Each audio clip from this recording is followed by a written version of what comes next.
Morning students, hydrides of P block elements in period. तो हम बात करते हैं हाइड्राइड्स की पीरियड के अंदर। पीरियड में क्या हो जाएगा? पीरियड के अंदर एसिडिक स्ट्रेंथ डायरेक्टली प्रोपोर्शनल होता है electronegativity.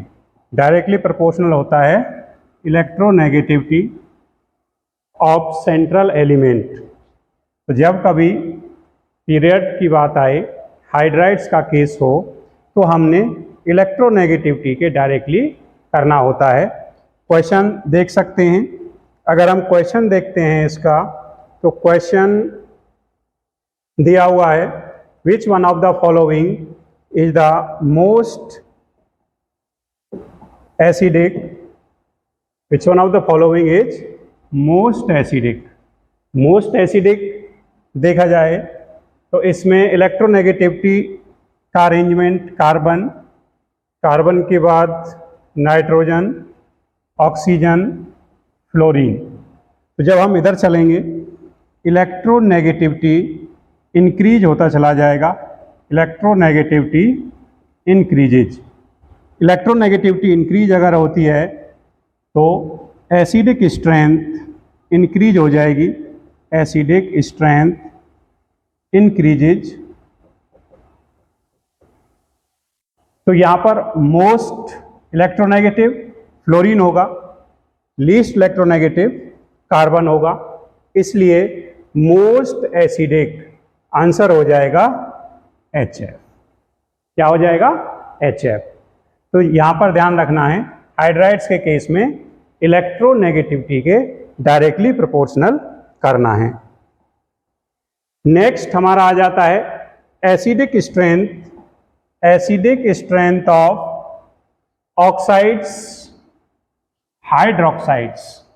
Acidic strength of oxides, hydroxides in group as well as in period.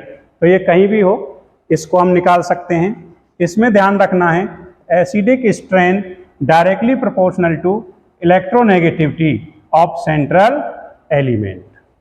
तो ध्यान रखना है, अगर ग्रुप आता है और हाइड्राइड्स होते हैं तो वहां पर साइज के डायरेक्टली प्रोपोर्शनल था। पीरियड आता है, हाइड्राइड्स होते हैं, तो इलेक्ट्रोनेगेटिविटी के डायरेक्टली प्रोपोर्शनल होता है। ऑक्साइड्स एंड हाइड्रोक्साइड्स में इलेक्ट्रोनेगेटिविटी के डायरेक्टली प्रोपोर्शनल होगा। तो ये पॉइंट आप लोगों ने याद रखना है। इसका क्वेश्चन हम देख लेते हैं, जो आजकल क्वेश्चन आता है। तो क्वेश्चन में क्या आ जाएगा?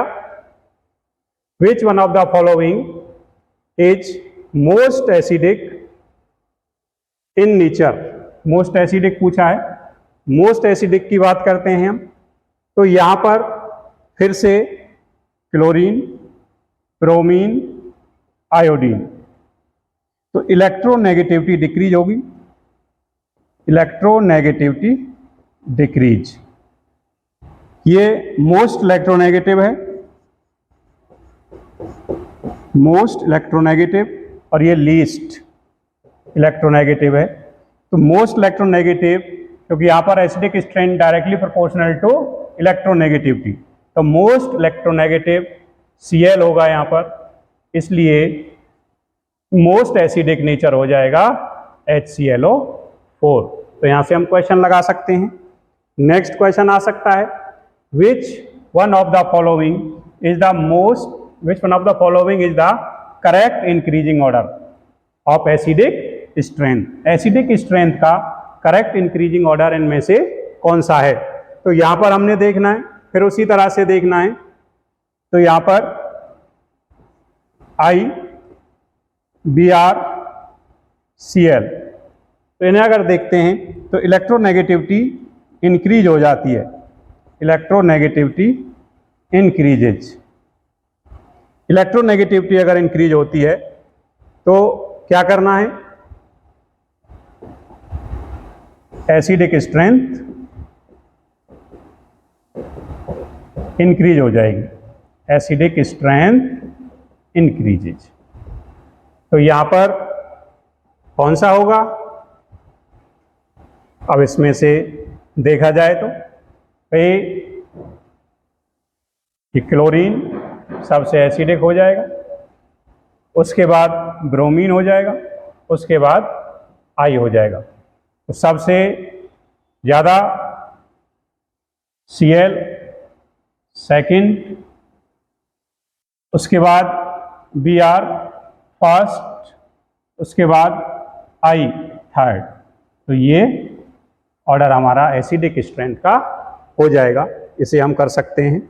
नेक्स्ट अगर पॉइंट हम देखते हैं तो इसमें आ जाता है acidic strength of oxo acids of same element, यानी एक ही एलिमेंट से बने हुए डिफरेंट एसिड्स हो सकते हैं, HClO, HClO2, HClO3, HClO4, या फिर नाइट्रोजन के ऑक्साइड्स हो सकते हैं, N2O, NO, NO2, N2O3, N2O5। तो इस तरह से एक ही एसिड्स के ऑक्सो एसिड्स आ सकते हैं। उस केस में हमने ध्यान रखना है, ऑक्सो एसिड्स के केस में ऑक्सीडेशन स्टेट के डायरेक्टली प्रोपोर्शनल होता है। किसके डायरेक्टली प्रोपोर्शनल होता है? Oxidation state. ऑक्सीडेशन स्टेट में ध्यान रखोगे, जो क्वेश्चन है किस तरह से आएगा question, which one of the following is the most acidic in nature. Most acidic पूछा है, मोस्ट एसिडिक की अगर वो बात करें तो क्या करना है हमें भाई, HClO, HClO2, HClO3, HClO4। यहाँ पर ऑक्सीडेशन स्टेट अगर देखते हैं +1, यहाँ पर +3, यहाँ पर +5, यहाँ पर +7। तो इधर जब चलेंगे ऑक्सीडेशन स्टेट इंक्रीज हो रहा है, ऑक्सीडेशन स्टेट इंक्रीज होगा, तो ऑक्सीडेशन स्टेट इंक्रीज होने पर इलेक्ट्रॉन गेन कैपेसिटी इंक्रीज हो जाएगी, आसानी से इलेक्ट्रॉन ले सकता है, और आसानी से जो स्पीशीज इलेक्ट्रॉन लेती है उसकी एसिडिक स्ट्रेंथ उतनी ही ज़्यादा होती है, एसिडिक स्ट्रेंथ इंक्रीजेज, इंक्रीज हो जाएगी। क्यों इंक्रीज हो गई थी? क्योंकि इलेक्ट्रॉन गेनिंग कैपेसिटी इंक्रीजेज। यहाँ पर इलेक्ट्रॉन गेन कैपेसिटी बढ़ जाएगी, इसलिए आसानी से इलेक्ट्रॉन को गेन कर सकता है और एसिडिक नेचर हो सकता है। तो यहाँ पर मोस्ट एसिडिक हो जाएगा HClO4, क्योंकि यहाँ पर हाईएस्ट ऑक्सीडेशन स्टेट +7 हो जाएगा। नेक्स्ट हम चलते हैं, next question, which one of the following is the correct increasing order of acidic strength. Correct increasing order of acidic strength, तो इसमें हम देखेंगे, अरेंज कर लेंगे उसी तरह से, N2O, NO, N2O3, NO2, N2O5। अब यहाँ पर नाइट्रोजन की हम ऑक्सीजन स्टेट निकालेंगे, +1, +2, +3, +4, +5।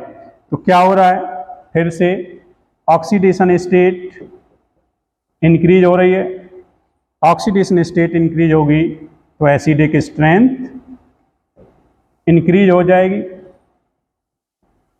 तो क्या हो जाएगा ऑर्डर? ऑर्डर हम अरेंज कर सकते थे, ऑर्डर यहां पर हो जाएगा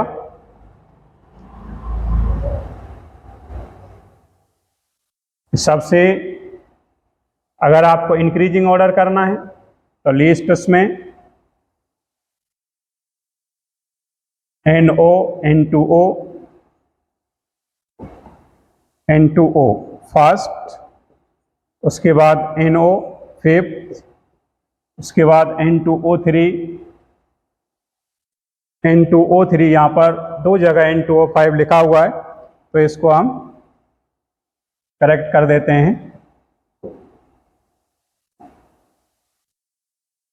यहाँ पर N2O3 आएगा, N2O3 इसको अगर करते हैं हम तो ये हो जाएगा सेकंड उसके बाद थर्ड और लास्ट में हो जाएगा 4 +1 +2 into O3 second +3 in O2 third +4 into O5 +5। तो ये इंक्रीजिंग ऑर्डर इसका हो जाएगा, निकाल सकते हैं। नेक्स्ट हम देखते हैं which one of the following is the correct decreasing. अब डिक्रीजिंग पूछ सकता है, तो यहाँ पर क्वेश्चन में ध्यान रखना है इंक्रीजिंग पूछा है या डिक्रीजिंग पूछा है। अगर डिक्रीजिंग पूछता है तो सबसे हाईएस्ट एसिडिक एसिड वाला सबसे पहले लिखा जाएगा, और अगर इंक्रीजिंग पूछता है तो वो सबसे बाद में आएगा। अब हम यहाँ पर अगर देखते हैं तो Mn2O, MnO, Mn2O3, MnO2, Mn2O5, तो यहाँ पर आ जाएगा +1 +2 +3 +4 +5। तो ये Mn की ऑक्सीडेशन स्टेट्स हैं।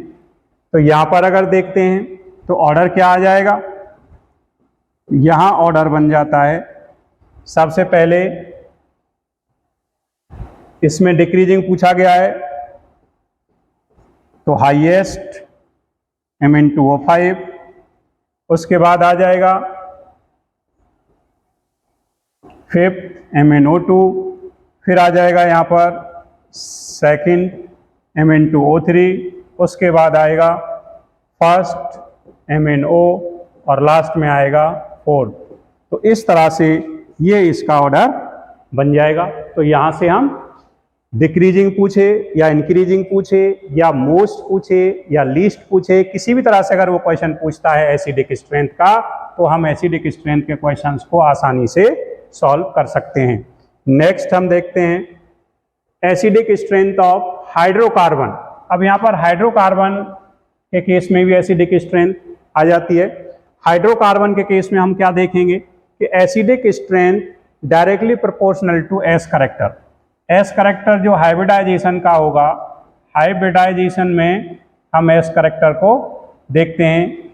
मान लो sp है तो यहाँ 50% एस करेक्टर होगा, sp2 है यहाँ पर 33% निकल के आता है, sp3 है तो यहाँ पर 25% एस करेक्टर निकल के आता है। तो इस तरह से हाइड्रोकार्बन के केस में हम एसिडिक स्ट्रेंथ को एस करेक्टर से देख सकते हैं। एस करेक्टर डायरेक्टली प्रोपोर्शनल होता है इलेक्ट्रोनेगेटिविटी के, इसलिए एसिडिक स्ट्रेंथ एस करेक्टर बढ़ने पर इंक्रीज हो जाती है। तो इस केस में हम क्वेश्चन देखें तो क्वेश्चन इस तरह से आएगा। मान लो क्वेश्चन है which one of the following is most acidic. यहां पर पूछा है मोस्ट एसिडिक, तो ध्यान रखना है मोस्ट और लीस्ट का, डिक्रीजिंग और इंक्रीजिंग दोनों का ध्यान रखना है। यहां पर अगर हम देखते हैं तो यहां पर हाइब्रिडाइजेशन है sp2। sp2 अगर हाइब्रिडाइजेशन है तो एस करेक्टर हो जाएगा यहाँ पर 33%। यहाँ पर हाइब्रिडाइजेशन आती है sp, तो एस करेक्टर यहाँ हो जाएगा 50%। यहाँ पर हाइब्रिडाइजेशन आती है sp3, तो एस करेक्टर यहाँ हो जाएगा 25%। तो इस तरह से अगर हम देखते हैं तो ऑर्डर ऑफ एसिडिक स्ट्रेंथ क्या हो जाएगा, sp3 less than sp2 less than sp। इस तरह से हम इसको कर सकते थे। तो यहाँ पर मोस्ट एसिडिक हो जाएगा एसिटिलीन, यानी sp हाइब्रिडाइजेशन जिसकी होगी, इसमें एस करेक्टर 50% है और वो मैक्सिमम है, क्योंकि हाइड्रोकार्बन के केस में जब हम देखते हैं तो हाइब्रिडाइजेशन होता है equal to number of sigma bond. यहाँ पर 2 सिग्मा बॉन्ड हैं, इसलिए S और P आया है। यहाँ पर 3 सिग्मा बॉन्ड हैं, इसलिए sp2 आया। यहाँ पर 4 सिग्मा बॉन्ड हैं, इसलिए sp3 आया है। इस तरह से sp2 sp3 हाइब्रिडाइजेशन हम निकाल सकते हैं। उसके बाद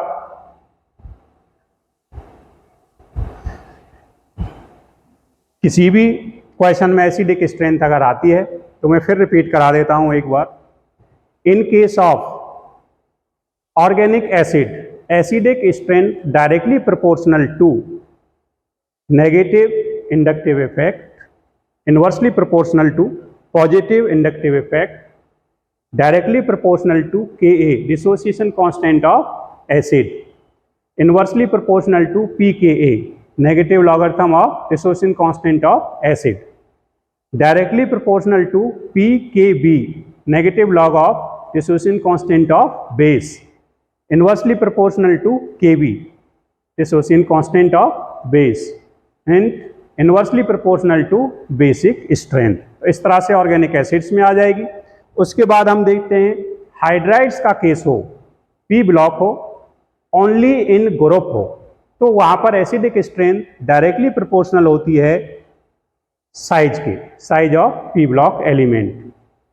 हाइड्राइड हो, P ब्लॉक हो और पीरियड की अगर बात करते हैं तो वहां पर एसिडिक स्ट्रेंथ होती है डायरेक्टली प्रोपोर्शनल टू इलेक्ट्रोनेगेटिविटी। उसके बाद नेक्स्ट जो केस, थर्ड केस तुम्हारा आता है, उसमें आ जाता है ऑक्साइड्स हो सकता है, हाइड्रोक्साइड्स हो सकता है, हैलाइड्स हो सकता है, तो वहां पर इलेक्ट्रोनेगेटिविटी डायरेक्टली प्रोपोर्शनल रहेगी इलेक्ट्रोनेगेटिविटी की, यानी एसिडिक स्ट्रेंथ डायरेक्टली प्रोपोर्शनल रहेगी इलेक्ट्रोनेगेटिविटी की। उसके बाद oxo acids of same element आ सकता है। Oxo acids of same element में एसिडिक स्ट्रेंथ डायरेक्टली प्रोपोर्शनल रहता है ऑक्सीडेशन स्टेट, क्योंकि जितना ज़्यादा ऑक्सीडेशन स्टेट होगा उतना ही ज़्यादा इलेक्ट्रॉन गेन करने की टेंडेंसी बढ़ेगी, इलेक्ट्रॉन पेयर को इजीली गेन कर लेगा, जितनी आसानी से गेन कर लेगा उतनी ही आसानी से उसकी एसिडिक स्ट्रेंथ इंक्रीज हो जाएगी। लास्ट वाला आता है हमारा एस करेक्टर पर, हाइड्रोकार्बन्स का केस। तो हाइड्रोकार्बन्स में ध्यान रखना है acidic nature directly proportional to S character, तो एस करेक्टर डायरेक्टली प्रोपोर्शनल होता है इलेक्ट्रोनेगेटिविटी के, इसलिए एसिडिक स्ट्रेंथ बढ़ जाएगा। तो इस तरह से एसिडिक स्ट्रेंथ को हमने एक्सप्लेन किया है। Thank you.